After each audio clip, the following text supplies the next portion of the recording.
कथा खऱ्या प्रेमाची भाग 10. दुसऱ्या दिवशी जान्हवीला जाग आली तेव्हा विकी झोपलेलाच होता.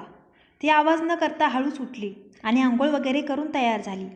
मग तिने खाली जाऊन सगळ्यांसाठी नाश्ता तयार केला. विभाताईनं थोडं बरं नसल्याने तिने त्यांना रूममध्येच नाश्ता नेऊन दिला. तो नाश्ता करून त्या खुश झाल्या. जान्हवी, खूप छान बनवलास तू उपमा. तुझ्या हातचे पदार्थ खायला खूप आवडतात सर्वांना. बरं, तुझी परीक्षा कधी आहे? त्या म्हणाल्या. आई, परीक्षेला अजून अवकाश आहे, ती हसत म्हणाली. बरं झालं, कारण राघवचे घरचे लग्नाची घाई करत आहेत. त्यांचं म्हणणं आहे की याच आठवड्यात लग्न उरकून घेऊया. त्यामुळे आज विकीचे बाबा आणि काका राघवच्या घरी जाऊन लग्नाची तारीख पक्की करून येणार आहेत. आपल्याला तयारी सुरू करावी लागेल, त्या म्हणाल्या. आई, तुम्ही काळजी करू नका, सगळं व्यवस्थित होईल. जान्हवी, लग्नाच्या तयारीसाठी विकीलाही मदतीस घे, आई म्हणाल्या. आई, त्यांना मदतीला घेतलं तर काम करण्याऐवजी कामं वाढवून ठेवतील ते, जान्हवी तक्रारीच्या सुरात म्हणाली. हे तू बरोबर म्हणालीस. विकीमध्ये चांगले गुण तर आहेत, पण काही वाईट सवयीही आहेत. त्याच्या वाईट सवयींपासून त्याला आता तू दूर कर. तो थोडा जिद्दी आहे, पण प्रेमाने समजावल्यावर तो जरूर ऐकेल, त्या हसत म्हणाल्या. नंतर सर्वांनी बसून एंगेजमेंटच्या गप्पा मारत मस्त नाश्ता केला. विकी गुपचूप जाऊन काव्याला भेटून तिची समजूत काढून आला. इतक्यात बाबा आणि काका घरी आले. त्यांनी सांगितलं की राघव 1 वर्षासाठी अमेरिकेला जाणार असल्याने या आठवड्यात लग्न करायचं आहे. लग्नानंतर राघव नुपूरला घेऊन 1 वर्षासाठी अमेरिकेला जाणार आहे. त्यामुळे अचानक त्यांनी हा निर्णय घेतला. त्यामुळे उद्या मेहंदीचा कार्यक्रम असेल. हे ऐकताच घरात उत्साहाचे वातावरण तयार झाले. खूप सारी कामं करायची होती, त्यामुळे सगळे कामाला लागले. संध्याकाळी आई व शोभाताई गप्पा मारत होत्या की विकी या कार्यक्रमातही त्याची फेवरेट गोल्डन कलरची शेरवानीच घालेल. मला तर टेन्शन आलंय, हा ती शेरवानी परत घालून फिरेल. तो ती शेरवानी सोडायला तयारच नाही. जान्हवीने त्यांचं बोलणं ऐकलं. आई, त्यांनी ती गोल्डन शेरवानी घालू नये असं तुम्हाला वाटतंय ना? तर ठीक आहे, ते नाही घालणार ती शेरवानी, जान्हवी हसत म्हणाली. हो वहिनी, काहीतरी कर आणि दादाला ती शेरवानी घालू देऊ नकोस. तो ऐकतच नाही. आता तूच काहीतरी कर. नुपूरही त्यांच्या बोलण्यात सामील झाली. जान्हवीने मुद्दाम ती शेरवानी बेडवर काढून ठेवली होती. विकी रूममध्ये आला आणि ती शेरवानी हातात घेतली. ही शेरवानी तू काढलीस? ही माझी सगळ्यात फेवरेट शेरवानी आहे, तो म्हणाला. हो, मीच काढली. माझी इच्छा आहे की तुम्ही उद्या हीच शेरवानी घालावी, ती मुद्दाम म्हणाली. जर हिची इच्छा आहे तर मी कधीच नाही घालणार, तो मनात म्हणाला. जान्हवी, ही माझी फेवरेट होती, पण तुझा हात लागताच ती तुझ्यासारखी बेरंग झाली आहे. आता मी नाही घालणार, तो ती शेरवानी तिच्या अंगावर फेकत म्हणाला. जान्हवी गालात हसली, मग गंभीर चेहरा करून त्याच्याकडे गेली. तुमची फेवरेट होती, पण आता माझा हात लागताच खराब झाली. असं कसं काय होईल? तुम्ही हे असं बोलता ना, त्यामुळे मला खूप वाईट वाटतं, ती इमोशनल झाल्याचं नाटक करत म्हणाली. तुला वाईट वाटतं? ठीक आहे, मी तुझ्यासाठी असं काहीतरी करतो ज्यामुळे तुला बरं वाटेल. त्याने ती शेरवानी गोळामोळा केली व चुरगाळायला सुरुवात केली. हे काय करता तुम्ही? खराब होईल ती मुद्दाम ओरडली. झाला आनंद? मला तर खूप झाला, म्हणत त्याने ती शेरवानी खाली टाकली आणि ती पायाने तुडवायला सुरुवात केली. ही शेरवानी इतकी खराब करेल की मीच काय, एखादा भिकारीही ही घालणार नाही. जान्हवी मागे तोंड करून हसत होती. तिचं काम झालं होतं. रात्री जान्हवी जेव्हा रूममध्ये आली तेव्हा रूममध्ये अंधार होता आणि विकी एक हॉरर मूव्ही लावून पाय पसरून पाहत बसला होता. ती येताच त्याने तिच्याकडे ॲटिट्यूडने पाहिलं. जेव्हा पाहावं तेव्हा भांडण्याच्या मूडमध्ये असतात. त्यांनी बिझनेसमॅन नाही तर बॉक्सर बनायला हवं होतं. जान्हवी त्याच्याकडे पाहत रागाने मनात म्हणाली. जर स्विमिंगऐवजी बॉक्सिंग शिकलो असतो ना, तर एका पंचमध्ये चेहऱ्याचा नकाशा बदलला असता. विकी तिच्याकडे पाहत मनात विचार करत होता. ती ब्लँकेट घेऊन बेडकडे गेली. इतक्यात तिचं लक्ष टीव्हीकडे गेलं. त्यावर एक भयानक दृश्य पाहून ती घाबरली. तिने पटकन ब्लँकेटात चेहरा लपवला. बंद करा ती मूव्ही प्लीज, मला हॉरर मूव्हीजची भीती वाटते, ती घाबरून म्हणाली. मूव्हीपेक्षा जास्त तर तुझा चेहरा बघून मजा येते. अरे तिकडे काय बघतेस, मूव्ही बघ. आरशात स्वतःचा चेहरा बघितलास तर अजून घाबरशील, तो मजा घेत म्हणाला. हे बघा, तुम्हीही हॉरर मूव्ही बघू नका, रात्री तुम्हाला भयानक स्वप्न पडतील, ती म्हणाली. तुझ्यापेक्षा भयानक अजून काही असेल का? दिवसभर तर मी तुझा चेहरा बघत असतो, त्यालाच जास्त घाबरतो मी. आता घाबरण्याची पाळी तुझी आहे. एक काम कर, बाल्कनीत जाऊन झोप, तुला तिथे अजिबात भीती नाही वाटणार, तो म्हणाला. ती कानावर हात ठेवून बाल्कनीत गेली. इकडे विकी परत मूव्ही बघायला लागला. मूव्हीमध्ये एक खूप भयानक सीन चालू होता. तो सीन बघून तोही घाबरला. त्याने पटकन टी व्ही बंद केला. या जान्हवीलाही नेमकं याच गोष्टीला घाबरायचं होतं ज्याची मला भीती वाटते, तो विचार करत म्हणाला. तो विचार करत उठला आणि बेडवर अंगावर घेऊन झोपला. इतक्यात जान्हवी उशी घेण्यासाठी मध्ये आली. त्याला समोरच्या आरशात तिची सावली दिसली. तिला पाहून तो जोरात भूत भूत म्हणून ओरडला. त्याच्यामुळे तीही ओरडली. पटकन दोघेही बेडवर तोंडावर घेऊन झोपले. नंतर हळूच तोंडावरचं काढून दोघेही उठले व अचानक एकमेकांना पाहून दचकले. ती उठून उभी राहिली. काय झालं तुम्हाला? भूत भूत म्हणून काय ओरडताय? ती म्हणाली. तुला काय वाटतं मला भूतांची भीती वाटते? मी नाही घाबरत या भूतांना. हे भूत वगैरे काही नसतं आणि जरी असलं तरी मी इथे आहे तोपर्यंत ते इथे येऊ शकत नाही. तो खूप धाडसी असल्याचा आव्हानात म्हणाला. बरोबर आहे, एका घरात 2-2 भूतं कशी काय राहतील? ती म्हणाली. तू मला भूत म्हणालीस? स्वतःचा चेहरा बघितलास का कधी? चेटकीन दिसतेस. आता गुपचूप इथेच झोप, नाहीतर मला भीती वाटेल. तो म्हणाला. तसं तिने हाताची घडी घालत त्याच्याकडे पाहिलं. आय मीन मला भीती वाटेल की तुला बाल्कनीत झोपायची भीती तर वाटत नाही ना? म्हणून घाबरणं सोड आणि इथे झोपायला ये. तो ऐटीत म्हणाला. काही गरज नाही, मी बाल्कनीतच झोपते. ती म्हणाली. नको नको, तू जर बाल्कनीत झोपलीस ना तर मी परत मोठ्या आवाजात हॉरर मूव्ही लावेल. विकी म्हणाला. नाही नको, मी झोपते इथे. ती म्हणाली. लवकर ये. तो आजूबाजूला पाहत घाबरून म्हणाला. ती ब्लँकेट घेऊन आली व झोपायला लागली. तुला माहीत आहे ना ही बॉर्डर आहे आणि याच्या पलीकडे येऊ नकोस, तो म्हणाला व खाली झोपला. इतक्यात त्याचं लक्ष खिडकीकडे गेलं. खिडकी उघडी होती व तिचे पडदे वाऱ्यामुळे उडत होते. तो घाबरून तिच्याजवळ सरकला. आता तुम्ही बॉर्डर का पार करताय? ती म्हणाली. खिडकी उघडी आहे, तू जाऊन ती बंद कर ना, तो हळूच म्हणाला. मला भीती वाटते जान्हवी. ठीक आहे, गुपचूप झोप मग. 1 मिनिट, मला झोप लागल्यानंतर झोप. त्याने डोळे झाकून घेतले. जान्हवीनेही भोवताली पाहत डोळे मिटून घेतले. नंतर तिला केव्हा झोप लागली तिलाही समजलं नाही. दुसऱ्या दिवशी सकाळी जान्हवी मस्त पिवळसर रंगाचा अनारकली घालून तयार झाली. घरात सजावटीचं काम चालू होतं. जान्हवी बेटा, मेहंदी भिजवलीस तू? आई जान्हवीला बघून म्हणाल्या. हो आई, मी मेहंदीही भिजवली व मेहंदीवर लावायला साखर व लिंबाच्या रसाचं मिश्रणही तयार करून ठेवलं आहे. आणि हो आई, त्या शेरवानीचं कामही झालं आहे. जान्हवी हसत म्हणाली. ते ऐकून आईलाही आनंद झाला. विकी तेथे आला. आईने त्याला कपड्यांचा ढीग दुसरीकडे नेऊन ठेवण्याचं काम दिलं. त्याने जान्हवीलाही मदत करायला लावली. अशी का बघते आहेस? चुडेल दिसतेस तू. विकी. असं जर असेल ना तर तुम्हाला दिवसाही ब्लँकेट खाली लपावं लागेल, ती रात्रीची आठवण देत म्हणाली. तो हसला. तुला काय वाटलं? मला खरंच भीती वाटत होती. मी ॲक्टिंग करत होतो तुला घाबरवण्यासाठी. किती ग्रेट ॲक्टर आहे ना मी, तो स्वतःचीच प्रशंसा करत होता. असं म्हणूनच खिडकी बंद करायला इतके घाबरत होता. जान्हवी. ठीक आहे ठीक आहे, थोडी भीती वाटत होती पण कुणाला सांगू नकोस, तो तिला डटावत म्हणाला. ती काही बोलणार इतक्यात तिला काव्या दिसली. ती गोल्डन कलरची साडी घालून तयार होऊन आली होती. हे बाहेरचे लोक नेहमी तोंड घेऊन घरात येतात. जा, तुमची गर्लफ्रेंड आली आहे, ती त्याला टोमणे मारत म्हणाली. तिच्याकडे चिडून पाहत तो काव्याकडे गेला. तिचं हसून स्वागत केलं. तो तिच्यासोबत बोलत असताना पाहुण्या मावशी तिथे आल्या. काव्या, तू फक्त गप्पा मारायला आली आहेस की मेहंदीमध्ये काही कामही करणार आहेस? त्या म्हणाल्या. करेन ना, नुपूरच्या हातावर मेहंदी काढायला मदत करेल, ती हसत म्हणाली. तुला मेहंदी काढता येते? मेहंदीचा अर्थ माहीत आहे का तुला? मेहंदी काढणारी आपल्या हातावर आपल्या पतीचं नाव लिहिते आणि जर पतीने ते शोधून काढलं ना तर पती पत्नीमधील प्रेम अजून वाढतं. पण हे फक्त प्रेम करणारेच करू शकतात, असे म्हणून त्या निघून गेल्या. वा विकी, मी पण माझ्या हातावर तुझं नाव लिहिणार आहे आणि तुला ते शोधावं लागेल. त्याने स्माईल करत होकार दिला. त्याच्याशी बोलून ती आतमध्ये गेली. राघव आणि त्याच्या घरचे मेहंदी घेऊन आले. त्यांचे स्वागत करून विभाताईंनी मेहंदी हातात घेतली. मेहंदीचा कार्यक्रम सुरू झाला. नुपूर सुंदर पिवळा घागरा चोली घालून बसली होती. तिचा चेहरा आनंदाने चमकत होता. राघवकडे चोरून पाहताना चेहरा लाजेने लाल होत होता. तिच्या हातावर मेहंदी लावायला सुरुवात झाली. मेहंदीचा रंग जितका गडद तितकेच प्रेम जास्त.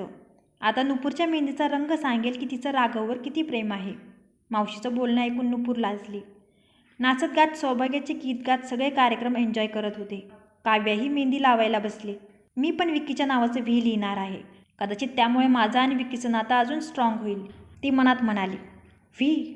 तू कुणाचं नाव लिहित आहेस? तुझं तर अजून लग्नही झालं नाही. तिच्या हातावर व्ही लिहिलेलं पाहून मावशीने विचारलं. हे माझ्या बॉयफ्रेंडचं नाव आहे, ज्याच्याशी माझं लग्न होणार आहे, ती तोऱ्यात म्हणाली. तिला तिच्या मेहंदीचा कलर गडद हवा होता, म्हणून मेहंदी ओली असतानाच तिने लिंबू आणि साखरेचं पाणी त्यावर लावलं. त्यामुळे तिची सगळी मेहंदी खराब झाली. अरे तुम्ही हे काय केलं? हे पाणी मेहंदी सुकल्यावर लावतात. ओल्या मेहंदीवर लावलं तर मेहंदी खराब होते, मेहंदी काढणारी मुलगी काव्याला म्हणाली. काही हरकत नाही, तू मला परत मेहंदी लाव, काव्या म्हणाली. तुमच्या हातावर मेहंदीचा थोडा कलर आला आहे, आता त्यावर परत मेहंदी नाही लावता येणार, मेहंदीवाली म्हणाली. यावर काव्या रागाने तिथून उठून गेली आणि मावशीने तिच्याकडे पाहून आपल्या कपाळालाच हात लावला.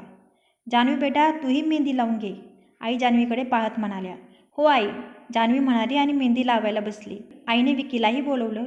विकी बेटा, जान्हवी मेहंदी लावत आहे, तू तिचा हात धरून तिच्याजवळ बस.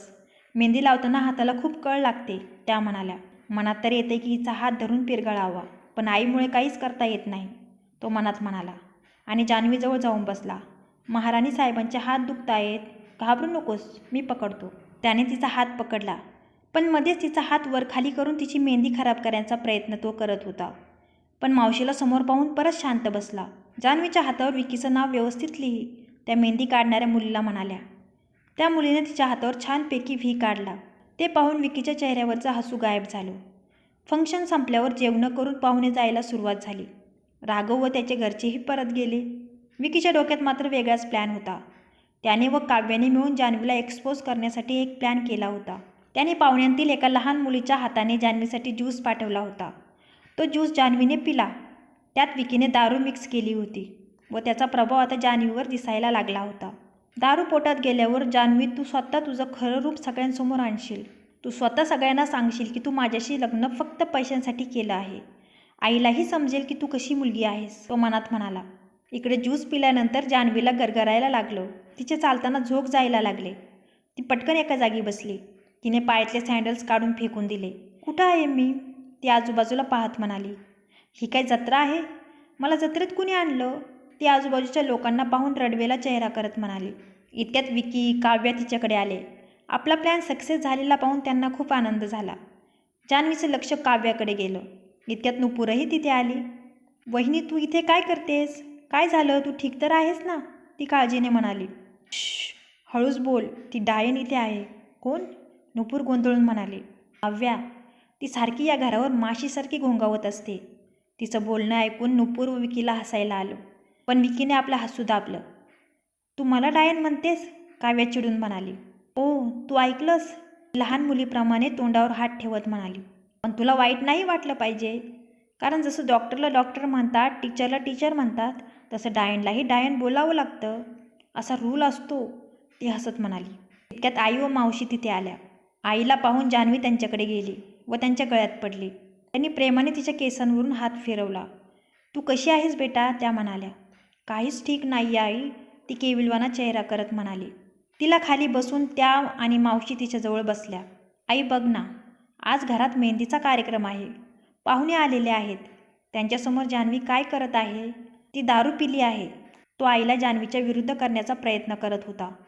नाही आई, मी खरं बोलते, मी तर ज्यूस घेतला होता, जान्हवी रडवेला चेहरा करत म्हणाली. विकी, मला ठाऊक आहे हे कसं काय झाले, त्यांनी उठून त्याचा कान पकडला. खोटं जान्हवी नाही, तू बोलत आहेस. तू जेव्हा ज्यूसमध्ये दारू मिक्स करत होतास तेव्हा एका पाहुण्याने तुला पाहिलं होतं. आता जाताना त्यांनी मला सांगितलं. विकी, जान्हवी शांत स्वभावाची आहे, पटकन आपलं मन मोकळं करत नाही, मस्ती मजाक करत नाही, म्हणून तू हे असं केलंस ना. पण बेटा, हे सगळं सगळ्यांसमोर नाही, एकटं असल्यावर करायचं असतं. यावेळी तर मी तुला माफ करते, पण जर तू परत असं केलंस तर मग मी तुला माफ नाही करणार, त्या म्हणाल्या. यू आर राईट आई, हे मीच केलं आहे, मला माफ कर, मी असं करायला नको होतं, विकी खाली पाहत म्हणाला. आई जान्हवीकडे गेल्या. बेटा, डोकं फिरतंय ना, त्यांनी प्रेमाने विचारलं. हो, डोकं फिरतंय, पण तुम्हाला नाही माहीत आई, मला अजून खूप टेन्शन आहे, ती धुंदीत बोलत होती. काय टेन्शन आहे बेटा, मावशीने विचारलं. ते ना मला घाबरवतात, ती विकीकडे बोट करत म्हणाली. हे पाहून विकी शॉक झाला. आता ही सगळं सांगते की काय, ही भीती त्याला वाटायला लागली. आई, एका मुलाला ना एका मुलीशी लग्न करायचं होतं, पण त्या मुलाने अजून एका मुलीशी लग्न केलं. त्या एका मुलाला त्या अजून एका मुलीशी लग्न करायचं नव्हतं. त्या अजून एका मुलीला पण त्या एका मुलाशी लग्न करायचं नव्हतं. आता त्या अजून एका मुलीला ते खूप टॉर्चर करतात रोज रोज. ती काय म्हणत आहे हे आई व मावशीला समजतच नव्हतं. त्यांना तिच्या लहान मुलाप्रमाणे वागण्याचं हसू येत होतं. असं केलं त्याने, चल मी आता त्याला चांगला खडसावते, मावशी म्हणाली. नाही नको, नाहीतर ते परत मला टॉर्चर करतील, जान्हवी म्हणाली. ते तुला टॉर्चर नाही करणार बेटा, तू काळजी करू नको, तू आता जाऊन झोप, आपण या विषयावर सकाळी बोलू, आई म्हणाल्या. नाही आई, मला तुम्हाला खूप काही सांगायचं आहे, तुम्ही माझं ऐका, जान्हवी हट्टीपणा करत म्हणाली. जान्हवी बेटा, तुला आरामाची गरज आहे, तू झोप, आपण सकाळी बोलू, त्या म्हणाल्या. ठीक आहे, जान्हवी म्हणाली. विकी, हे सगळं तुझ्यामुळे झालं आहे, आता तू तिला रूममध्ये ने आणि झोपू घाल, त्या म्हणाल्या. तिने जास्त काही सांगायच्या आत विकीला तिला तिथून न्यायचं होतं, म्हणून तो लगेच तयार झाला. नाही, मी यांच्यासोबत नाही जाणार, ती आईच्या मागे लपत म्हणाली. ही जर आईजवळ थांबली तर माहीत नाही काय काय सांगेल. हिला घेऊन जावंच लागेल, तो मनात म्हणाला. तो पुढे आला आणि तिच्याकडे पाहून म्हणाला, तू चल तर. माझ्या रूममध्ये खूप पुस्तकं आहेत. मी तुला स्टोरी वाचून दाखवेल. विकी म्हणाला. पक्क प्रॉमिस? ती म्हणाली, पक्क प्रॉमिस. आणि तेच नाही, तू जे जे म्हणशील ते ते मी तुझ्यासाठी करेल. तो तिला कन्व्हिन्स करत म्हणाला. ओके म्हणत ती उठायला लागली. तिचा तोल जात होता. आईने तिला पकडून उभं केलं. विकी ही खूप निरागस मुलगी आहे. तिला त्रास देऊ नकोस. जर तिचं काही चुकलं तर सांभाळून घे. आई इमोशनल होत म्हणाली. त्याने आईला होकार दिला. त्याने आपला हात तिच्या पुढे केला. तिने तिचा हात त्याच्या हातात दिला. तिचा हात धरून तो तिला रूमकडे न्यायला लागला. काव्या हे सगळं गुपचूप पाहत होती. विकीला तिच्याजवळ जाताना पाहून तिला राग आला, पण सगळे तिथे असल्याने काही बोलता येणं शक्य नव्हतं. विकीने तिला तिच्या सँडल्सजवळ आणलं व तिला ते घालायला लावले. पाठीत खूप ग्लास फुटले होते. तुझ्या पायाला जखम होईल, तो म्हणाला. तिची अस्ताव्यस्त असलेली ओढणी त्याने व्यवस्थित केली. तिने हसून प्रेमाने त्याच्याकडे पाहिले. त्याचा हात घट्ट पकडून तिने आपले डोके त्याच्या खांद्यावर टेकवले. माहीत नाही देवाकडून काय वरदान घेऊन आली आहे ही. कुणी काहीही केलं तरी हिचं काही बिघडत नाही, तो वैतागून मनात म्हणाला. त्याने तिला पायऱ्यांवरून वर नेलं. 1 मिनिट, ती त्याला पकडत म्हणाली. आता काय झालं, त्याने विचारलं. माझं डोकं फिरतंय की हे पूर्ण जगच गोल गोल फिरतंय, ती गोंधळून म्हणाली. अरे जान्हवी, पाळणा फिरतोय. आपण पाळण्यात बसलेलो आहोत ना. त्याचं बोलणं ऐकून तिला खूप आनंद झाला. आधी का नाही सांगितलं? मला ना पाळण्यात बसायला खूप आवडतं. पण 1 मिनिट, पाळण्याच्या खाली तर काहीच दिसत नाही आहे. ती खाली वाकून पाहत होती. त्याने तिला व्यवस्थित उभं केलं. थांब, मी तुला दाखवतो, असे म्हणत तो तिला पायऱ्यांकडे न्यायला लागला. पण ती त्याचा हात सोडून परत फिरली. नाही, मी नाही जाणार. मला ठाऊक आहे की तुम्ही मला तिथून खाली धक्का देणार आहात, ती घाबरून म्हणाली. नाही बेबी, प्रॉमिस, मी धक्का नाही देणार, तो परत तिला पकडून म्हणाला. इतक्यात काव्याचा फोन आला. विकी, तू तर त्या जान्हवीमध्ये बिझी झालास. मी घरी जाते, ती रागाने म्हणाली. काव्या, तू थोड्या वेळ थांब. मी जान्हवीला रूममध्ये सोडून परत येतो. मग आपण बाहेर फिरायला जाऊ, तो म्हणाला. तो येणार म्हटल्यावर काव्या आनंदली. ठीक आहे म्हणत तिने फोन ठेवला. जान्हवीने नाराजीने त्याच्याकडे पाहिलं. जान्हवी, आज जे झालं त्याबद्दल सॉरी. तू नंतर माझ्यावर रागावू शकतेस. त्याने जे केलं त्याबद्दल त्याला वाईटही वाटत होतं. त्याने तिला पकडून रूममध्ये आणलं. रूममध्ये अंधार होता. जत्रेतले इतके सगळे लोक कुठं गेले, ती लहान मुलांप्रमाणे प्रश्न विचारत होती. जत्रेत आग लागली ना, त्यामुळे सगळे लोक पळून गेले. त्याने लाईट चालू केला व तिला बेडवर झोपवलं. त्याची फेवरेट उशी तिच्या डोक्याखाली होती. तो ती काढायला लागला. पण नंतर त्याने विचार केला की नाही, झोपलेल्या वाघिणीला उठवणं चांगलं नाही. तो तिथून निघणार इतक्यात ती पुन्हा ओढून उठून बसली. क्रमशः. कसा वाटला आजचा भाग? जर कथा आवडली असेल तर व्हिडिओला लाईक करा आणि माझ्या चॅनलला सबस्क्राईब करा. धन्यवाद.